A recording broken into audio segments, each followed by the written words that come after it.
प्रिय विद्यार्थियों, आज हम लोग देखेंगे जो मेंडल का नियम है, एक जीन की वंशागति के प्रेक्षणों पर आधारित नियम और दो जीनों के वंशागति के प्रेक्षणों पर आधारित। तो इसमें क्या है कि एक जीन की वंशागति के प्रेक्षणों पर आधारित जो नियम है, दो नियम है। एक नियम है प्रभाविता नियम, लॉ ऑफ डोमिनेंस, और दूसरा जो नियम है विसंयोजन का नियम, मतलब लॉ ऑफ सेग्रीगेशन, या उसको हम लोग युग्मकों की शुद्धता का नियम भी कहते हैं। Law of purity of gametes भी कहा जाता है। तो कहने का मतलब है कि मेंडल ने अपनी समझ से, जो उनको उस समय समझ में आया, इस तरह के क्रॉस कराने के बाद एक लक्षण के बीच क्रॉस करा करके और या दो लक्षणों के बीच क्रॉस करा करके जो उनको समझ में आया, तो मेंडल ने अपनी समझ के सार के रूप में दो सामान्य नियम प्रस्तावित किए। इस किस बेस पर?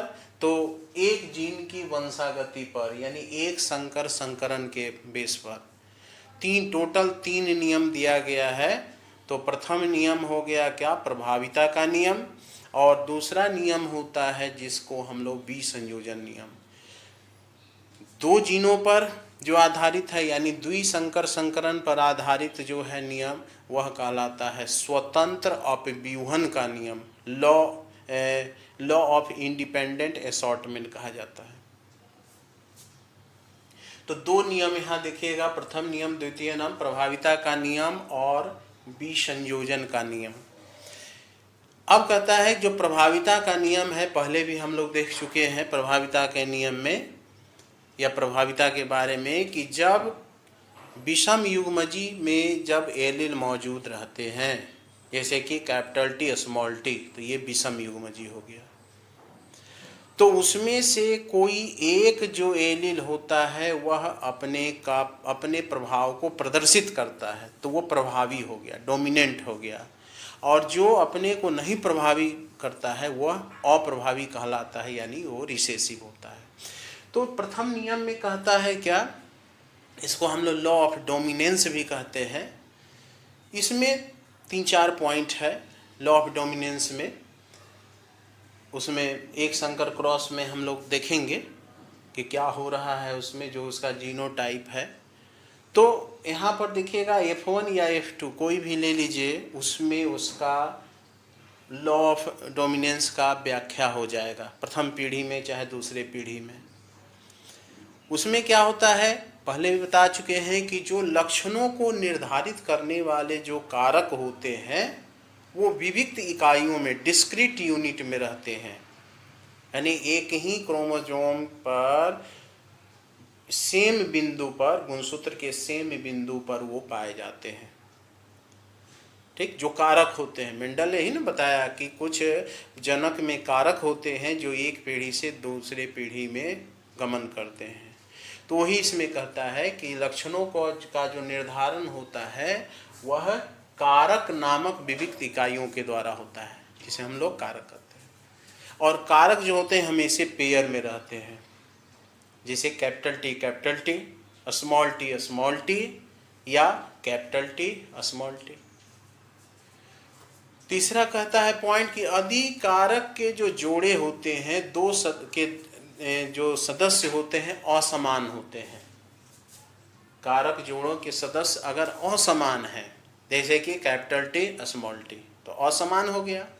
तो इसमें से एक कारक जो होता है दूसरे कारक पर प्रभावी हो जाता है, मतलब कैपिटल टी स्मॉल टी के ऊपर प्रभावी हो जाता है, अर्थात एक प्रभावी तथा दूसरा अप्रभावी होता है। देख रहे हैं कि कैपिटल टी स्मॉल टी प्रथम पीढ़ी में देख रहे हैं कि कैपिटल टी और स्मॉल टी है, यानी वह सभी 100% प्लांट क्या है, लंबा है।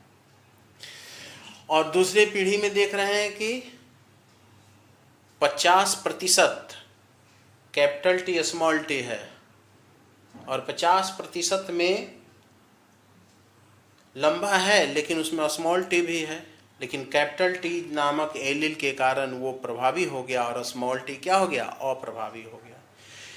इस नियम में सबसे ज़्यादा अपवाद है। अपवाद हम लोग पढ़ेंगे अलग से, मेंडल नियम के अपवाद पढ़ना है। तो इस प्रभाविता के नियम का सबसे ज़्यादा अपवाद उसमें मिलता है। तो यही है प्रभाविता का नियम कि जब यदि कारक जोड़ों के जो दो सदस्य असमान होते हैं तो उसमें से एक प्रभावी और दूसरा अप्रभावी होता है। अब कहता है कि इस नियम से क्या व्याख्या मिलता है, व्याख्या क्या कहता है। तो इस नियम द्वारा क्या होता है कि F1 में जो जनक होते हैं, देखिए ध्यान दीजिए, F1 पर चले आइए। तो F1 में जो जनक होता है उसमें किसी एक जनक का ही लक्षण प्रकट होता है। ठीक, F1 में देख रहे हैं कि सभी लंबे हैं, और जनक में देखे हैं कि एक जनक लंबा है और दूसरा जनक क्या है, बौना है। लेकिन F1 में क्या हो गया, एक ही जनक का लक्षण दिखाई दे रहा है जो प्रभावी है।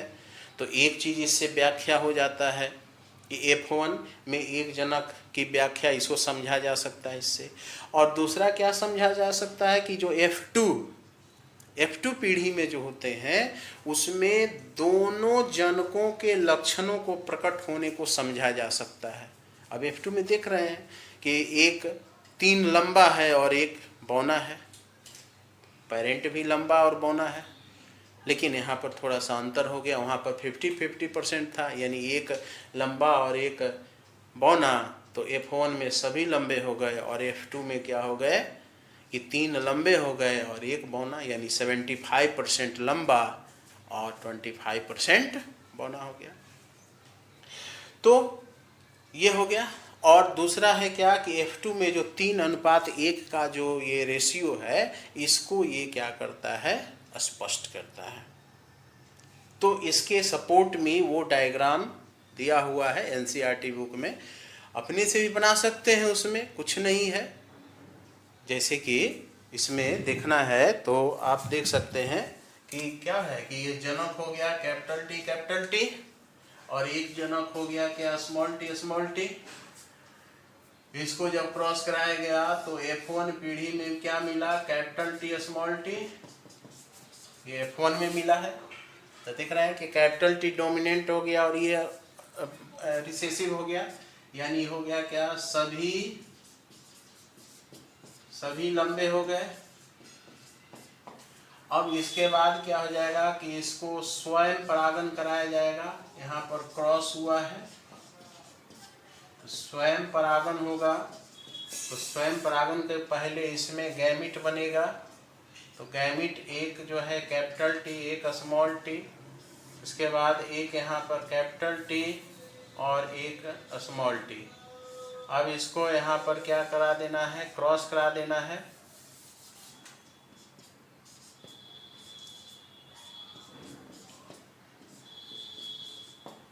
ये F1 का प्लांट का ये गैमिट हो गया, युग्मक हो गया। ये सब क्या हो गए, युग्मक हो गए।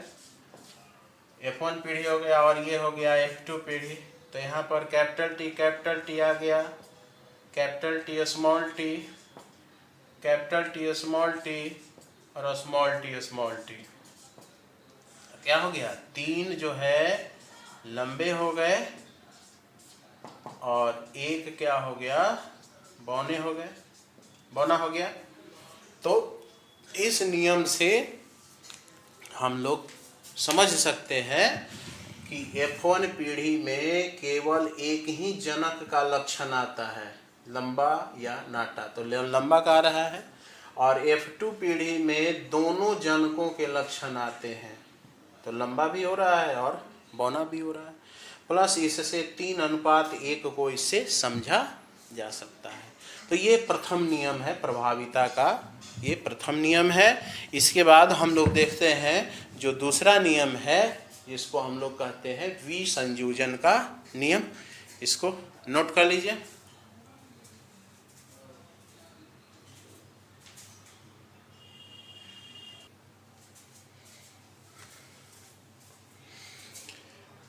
अब हम लोग देखते हैं जो मेंडल का जो दूसरा नियम है, द्वितीय नियम, जिसको हम लोग विसंयोजन का नियम कहते हैं, या उसे हम लोग युग्मकों की शुद्धता का नियम कहते हैं।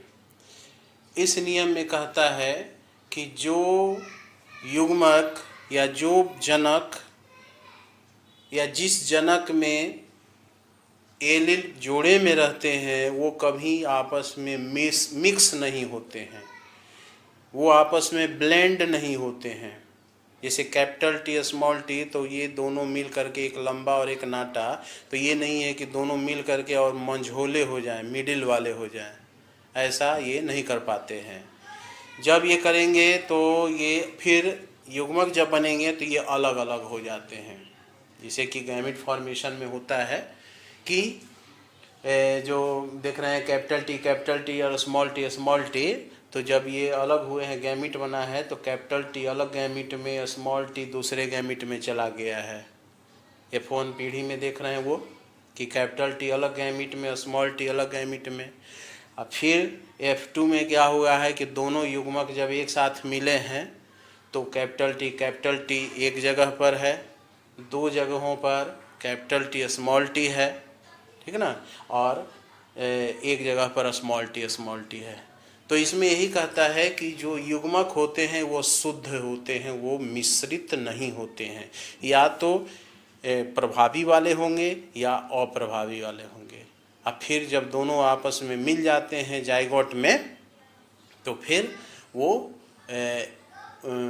लॉ ऑफ प्रभाविता नियम के अनुसार लॉ ऑफ डोमिनेंस के अनुसार एक जो है एलील वो प्रभावी होगा और दूसरा एलील क्या होते हैं, अप्रभावी होते हैं।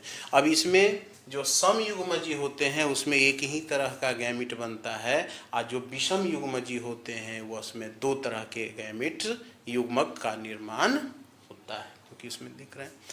तो यहाँ पर जैसे कि समयुग्मजी है, तो समयुग्मजी में क्या हो गया, दो कंडीशन है। एक है कैपिटल टी, तो इसमें जो गैमेट बनेगा कैपिटल टी अलग हो जाएगा, ये कैपिटल टी अलग हो जाएगा। बना तो एक ही तरह का कैपिटल टी वाला, या स्मॉल टी, तो ये भी समयुग्मजी है, तो इसमें भी स्मॉल टी अलग हो गया और ये स्मॉल टी अलग हो गया। विषम युग्मजी में देखेंगे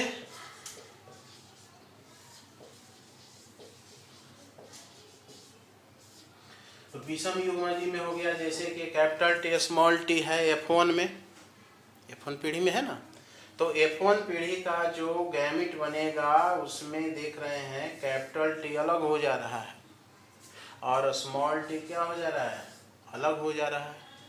तो ये है कि विषम युग्मजी में क्या होते हैं, जनक द्वारा दो प्रकार के युग्मक बनते हैं। ये क्या है, युग्मक है, कितना प्रकार का बना, दो प्रकार के युग्मक। इसमें क्या हो गया, एक ही प्रकार का युग्मक बनता है, सम युग्मजी में एक ही प्रकार का युग्मक बनता है और विषम युग्मजी में दो प्रकार के युग्मक बनते हैं। तो यही है विसंयोजन। विसंयोजन का मतलब ही होता है अलग होना, यानी जो एलील होते हैं जाए किसी भी पेरेंट में, चाहे वो सम युग्मजी हो या विषम युग्मजी हो, तो उसमें जो गैमेट बनेगा, युग्मक बनेगा, उसमें वो अलग हो जाएगा। सम युग्मजी में एक ही तरह का युग्मक बनेगा, अब विषम युग्मजी में जितना पोजीशन पर विषम युग्मजी रहेगा लक्षण का, उतना 2n करके बनेगा। अगर दो जगह है तो 4 तरह का, 3 जगह विषम युग्मजी है तो 8 तरह का युग्मक बनेगा। इसके पीछे वाले क्लास में हम लोग देखे हैं 5 में। तो इस तरह से ये क्या हो गया, दो नियम, प्रथम नियम प्रभाविता नियम और दूसरा नियम है विसंयोजन नियम। ये जो दोनों नियम है वह मेंडल का जो एक जीन की वंशागति है या एक संकर क्रॉस के प्रेक्षणों पर आधारित है, यानी उसके जो ऑब्जर्वेशन है उस पर आधारित ये नियम है। अब हम लोग देखते हैं जो मेंडल का तीसरा नियम कहते हैं, तृतीय नियम, जो कि है मेंडल का जो दूसरा नियम है उस पर आधारित। दूसरा जो प्रयोग है दो जीनों की वंशागति या द्विसंकर क्रॉस पर आधारित है। इसको नोट कर लीजिए।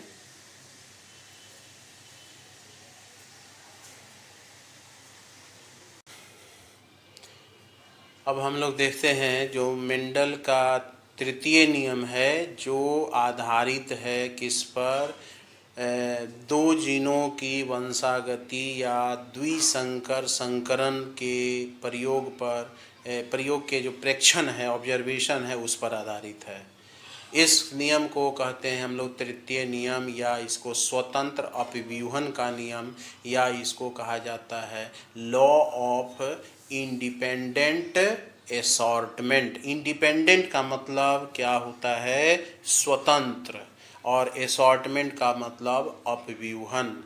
अर्थात इसमें कहता क्या है कि जब किसी भी लक्षण के, जब किसी भी संकर में लक्षणों के जो दो जोड़े लिए जाते हैं, तो उसमें से किसी एक जोड़े का लक्षण विसंयोजन दूसरे जोड़े से स्वतंत्र होता है।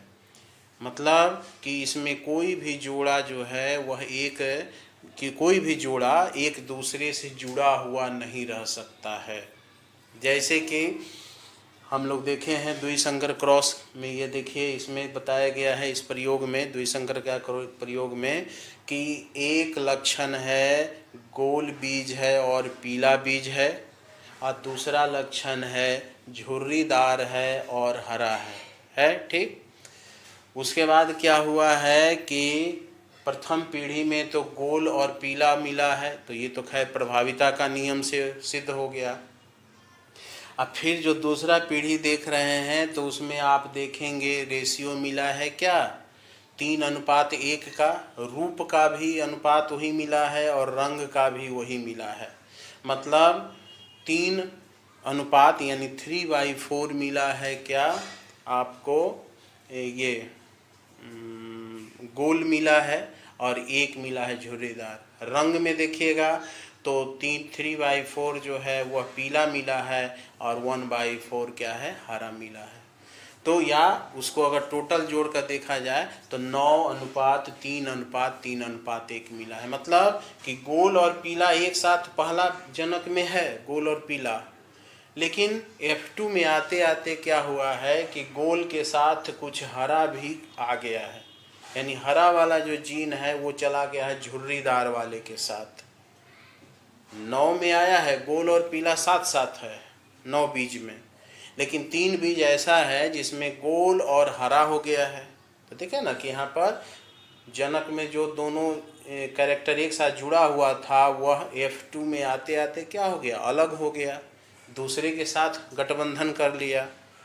तो ही इसमें कहता है कि पीढ़ी दर पीढ़ी जब गमन करता है कोई भी जीन के जोड़े, तो वो एक दूसरे के साथ क्या होते हैं, अलग अलग हो जाते हैं, यानी अपने को वो स्वतंत्र रूप से अभिव्यक्त कर देते हैं, कहीं कोई इसमें नहीं रहता है। तो यही कहने का अर्थ है इसमें कि एक दूसरे से ये स्वतंत्र हो जाते हैं। अब यह जो होता है ऐसा क्यों होता है, तो अर्धसूत्री विभाजन के समय इसका हम व्याख्या देखें तो यह जो व्याख्या होगा कि अर्धसूत्री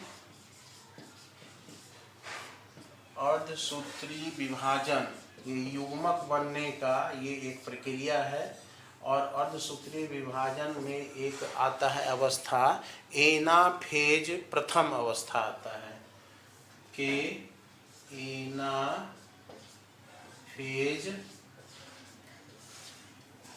प्रथम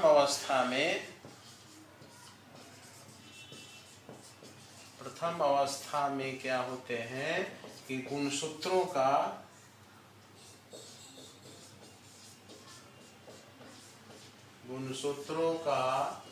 विसंयोजन हो जाता है। वी माने अलग अलग होना, यानी जो जुड़ा हुआ है एक जीन दूसरे के साथ वो अलग अलग हो जाते हैं, विसंयोजन हो जाता है। अर्थात इसमें क्या हो सकता है कि जैसे मान लिया कि एक कैपिटल आर स्मॉल आर है, ठीक, तो कैपिटल आर स्मॉल आर क्या हो गया कि एक जो है कैपिटल आर हो गया आपको राउंड का और ये रिंकल्ड का। तो जब ये गैमिट बनाएंगे, युग्मक बनाएंगे, तो इसमें ये क्या हो जाएंगे, 50% गैमिट में ये कैपिटल आर चला जाएगा, और 50% युग्मक में क्या चला जाएगा, स्मॉल आर। द्वितीय प्रयोग में हम लोग देख चुके हैं, मेंडल का जो दूसरा प्रयोग था जो कि हम लोग भाग 5 में देखे हैं, उसमें आप क्लियर हो सकते हैं। मतलब प्रत्येक गैमीट में क्या रहेगा, या तो कैपिटल आर रहेगा या तो क्या रहेगा, स्मॉल आर रहेगा। यहाँ पर क्या होता है, अर्थात प्रत्येक युग्मक में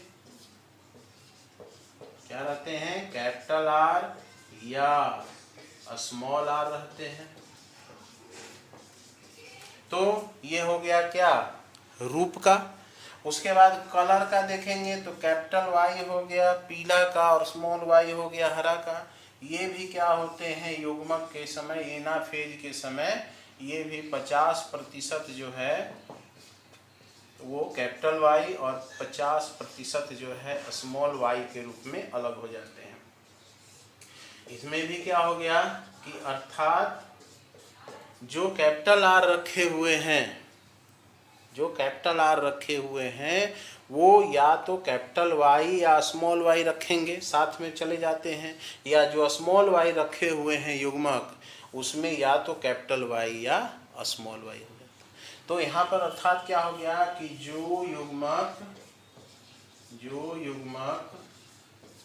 कैपिटल आर या स्मॉल आर रखते हैं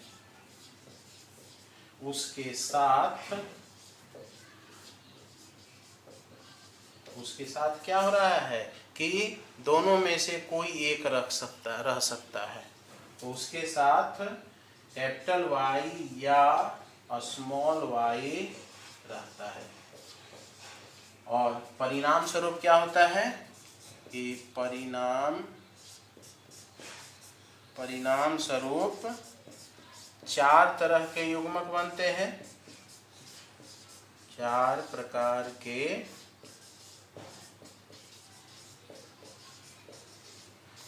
युग्मक बनते हैं। डाइहाइब्रिड क्रॉस में देख चुके हैं पहले भी कौन कौन सा बनता है। तो अगर कैपिटल आर रखे हुए हैं तो उसके साथ कैपिटल वाई हो सकता है, या हो सकता है क्या, कैपिटल आर है तो उसके साथ स्मॉल वाई, ये कैपिटल आर है तो ये रह सकता है, या क्या रह सकता है, तीसरा तरह का जो गैमीट है वो अगर स्मॉल आर है तो उसके साथ कैपिटल वाई रह सकता है, स्मॉल आर कैपिटल वाई, या क्या रह सकता है, स्मॉल आर है तो स्मॉल वाई रह सकता है। तो यही 4 तरह का गैमीट है, एक ये है और ये। तो इसमें यही कहता है कि जोड़े में जो रहते हैं कैरेक्टर उसके एलील युग्मक निर्माण के समय एक दूसरे का साथ छोड़ देते हैं। गोल है पीला है तो वह गोल और हरा हो सकता है, गोल और हरा हो सकता है। झुर्रीदार और हरा था तो झुर्रीदार और पीला हो सकता है। तो ये कॉम्बिनेशन यहाँ पर बन सकता है। इसमें और देखते हैं,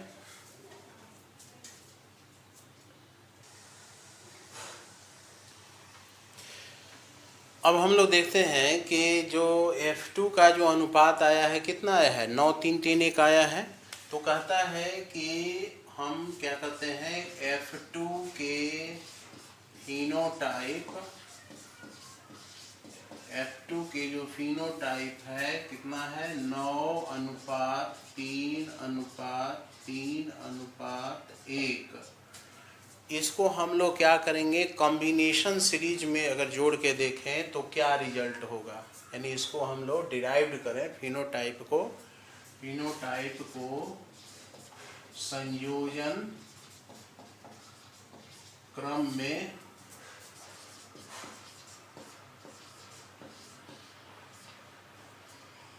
लिखें। तो क्या लिखेंगे, तो यहाँ पर हमको क्या मिला है, तीन क्या मिला है, पीला मिला है, अनुपात 1 क्या मिला है, हरा मिला है, पहले भी देख चुके हैं पहला प्रयोग में। और उसके साथ में गुने इसको क्या हुआ है, 3 झुर्रीदार सॉरी 3 पीला हरा हो गया, 3 गोल है और अनुपात क्या है, 1 झुर्रीदार है, 1 झुर्रीदार है। अब इसको हम लोग क्या करते हैं कि इस डेविएशन को, इसको हम लोग क्या करेंगे, अब मल्टीप्लाई कर देंगे। यहाँ पर इसको क्या करेंगे, गुना कर देंगे, 3 को गुना कर देंगे तो यहाँ पर क्या मिला है, 9 पीला, पहले भी बता चुके हैं, पीला और गोल हो जाएगा, अनुपात 3 हो गया। उसके बाद 3 क्या हो जाएंगे, पीला और पीला हो गया, गोल हो गया। इसके बाद 3 हो जाएंगे झुर्रीदार और पीला, 3 हो जाएंगे पीला और झुर्रीदार हो जाएंगे।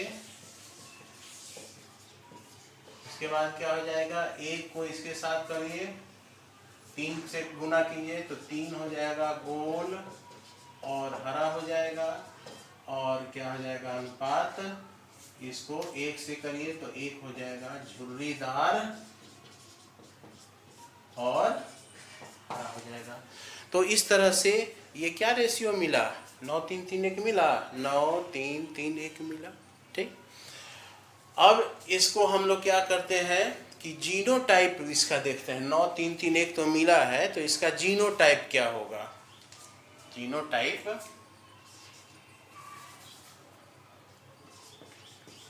जीनोटाइप तो जीनोटाइप में आप उस बॉक्स को देखिए जो उसमें दिया हुआ है F2 पीढ़ी में, वो जो पनेट स्क्वायर है, तो पनेट स्क्वायर के पनेट वर्ग की सहायता से द्विसंकर क्रॉस के जीनोटाइप को यहाँ पर क्या करना है, निकालना है। तो जीनोटाइप क्या हो जाएगा, तो जैसे कि पहला जो जीनोटाइप है देखिए उसमें लिखा हुआ है, पहला जो फर्स्ट है capital R capital R capital Y, ये कितनी संख्या में है, तो 1 है, एक बॉक्स में है वो लिखा हुआ है। तो इसका फिनोटाइप क्या हो जाएगा, इसका फिनोटाइप हो जाएगा, देखिए कैपिटल आर है और कैपिटल वाई दोनों डोमिनेंट है, तो ये हो जाएगा गोल हो जाएगा और पीला हो जाएगा। उसके बाद दूसरे तरह का जो जीनोटाइप है देखिए 2 बॉक्स में वहाँ पर लिखा हुआ है capital R small R capital Y लिखा हुआ है। ये कितने बॉक्स में है, तो ये कैसा हो जाएगा, तो ये गोल और पीला ये भी हो जाएगा।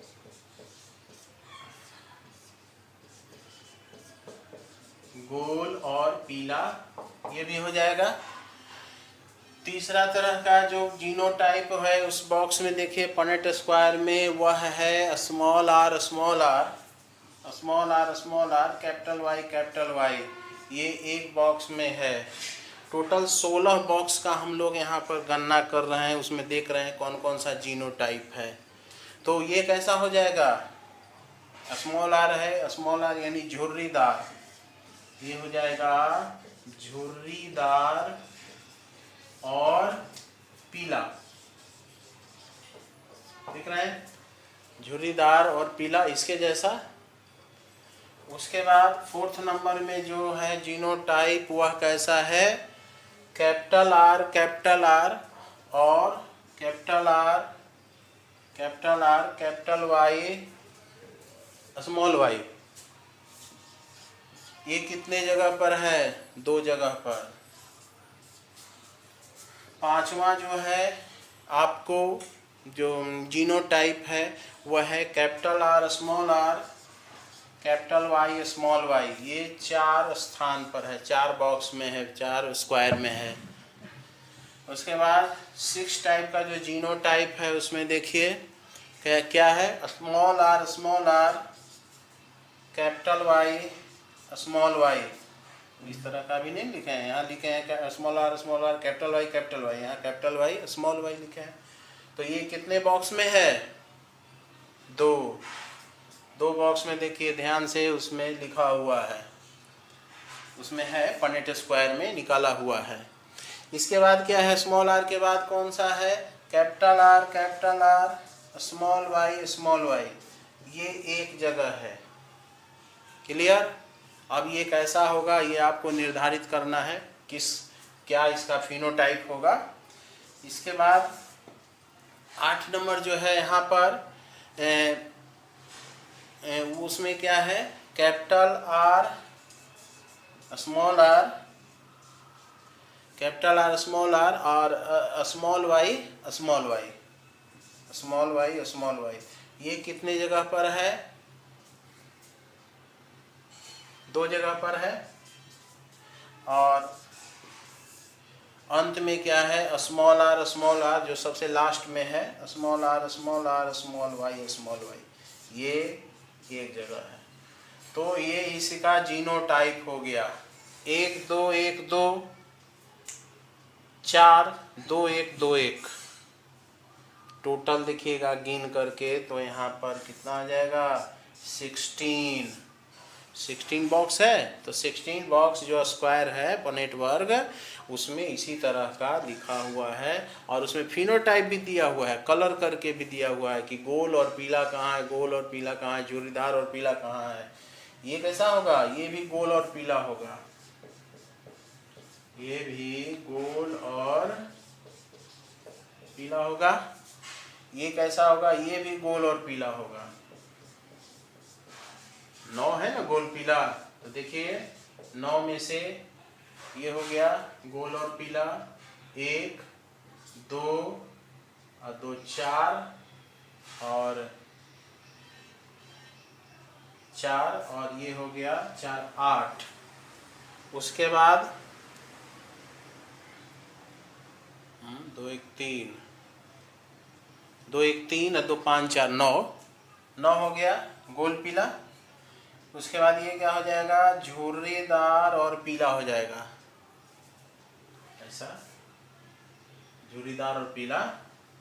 एक यहाँ है झुर्रीदार और पीला और 2 यहाँ हो जाएगा, तो टोटल 3 हो जाएगा, झुर्रीदार और पीला हो जाएगा। इसके बाद ये कैसा हो जाएगा, गोल और हरा हो जाएगा इसके जैसा, तो ये हो जाएगा गोल और हरा हो जाएगा। ठीक, ये कैसा हो जाएगा, गोल और हरा हो जाएगा। ये भी तो 3 चाहिए ना, गोल और हरा, 3 है गोल और हरा, और एक क्या है अंत में झुर्रीदार और हरा है, तो ये हो जाएगा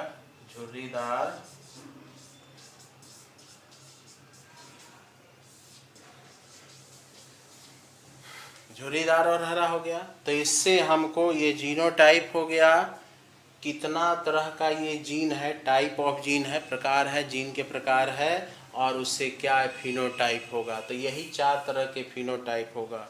9 जो होंगे गोल पीला, 3 होंगे झुर्रीदार पीला, देखिए एक झुर्रीदार पीला यहाँ है और 2 यहाँ है, तो 3 हो गया।